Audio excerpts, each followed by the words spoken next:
خیال میں انہیں ایک اگلے 2-3 سال کا اسپیس نہیں ملے گا ڈیلیور کرنے کے لیے 2023 کے انتخابات تک؟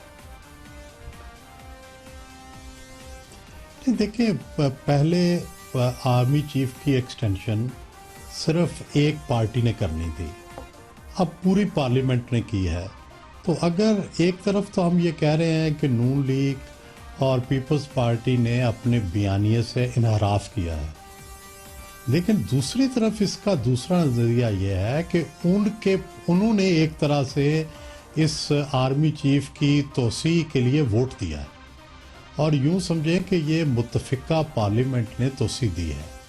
اب اسی طرح جو میرا یہ خیال ہے کہ اب آرمی چیف بھی صرف ایک سیاسی جماعت کو سپورٹ دیتے ہوئے ہچکچائیں گے، اور مجھے ایسے لگتا ہے کہ یہ اگر اس کو بہت گہری نظر سے دیکھا جائے تو یہ جو ترمیم ہوئی ہے اس کے بعد سے ملک کا سیاسی منظرنامہ بہت بدل جائے گا. اپوزیشن کو سپیس ملنی شروع ہو جائے گی اور حکومت کی سپیس کوئی مانے یا نہ مانے، خان صاحب کو لانے والے حکومت کی کارکردگی سے خوش نہیں ہے. یہ بات خان صاحب کو یا تو خود سمجھ آ گئی ہے یا پھر انہیں سمجھا دیا گیا ہے کہ صرف اپوزیشن کا باجا بجاتے رہنے سے کچھ نہیں ہوگا.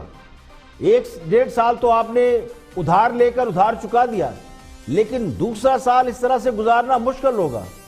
معیشت آئیڈیل نہیں ہوئی. خان صاحب نے معیشت کی خرابی کا ذمہ دار نیب کو قرار دے کر خود کو نیوٹرل کرنے کی کوشش شروع کر دی ہے.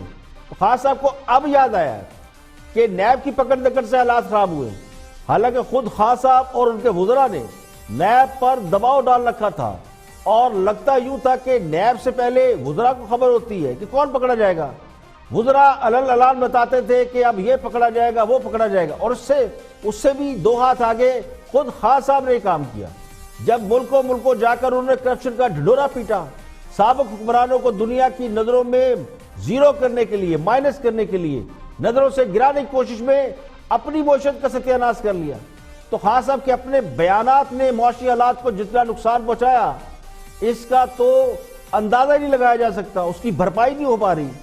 اب خان صاحب نے نیب کے قوانین میں ترمیم کا فیصلہ کیا ہے، اور یہ سمجھا جا رہا ہے کہ شاید نیب کے قوانین بدلیں گے تو سرمایہ کار ٹھیک ہو جائے گا، سرمایہ کاری آ جائے گی، بیوروکریٹ ٹھیک ہو جائیں گے، کام چل نکلے گا، معیشت بڑی آئیڈیل ہو جائے گی، کاروبار چل نکلیں گے، معاشی ماحول ٹھیک ہو جائے گا.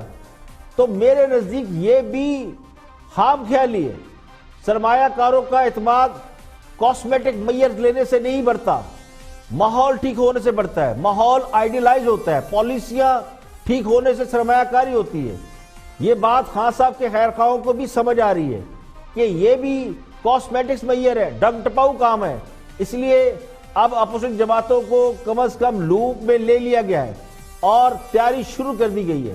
بیک اپ پلان پر عمل شروع ہو چکا ہے، اور یہ اسی کا نتیجہ ہے کہ آپ سیاسی حالات میں تیزی سے تبدیلیاں دیکھ رہے ہیں.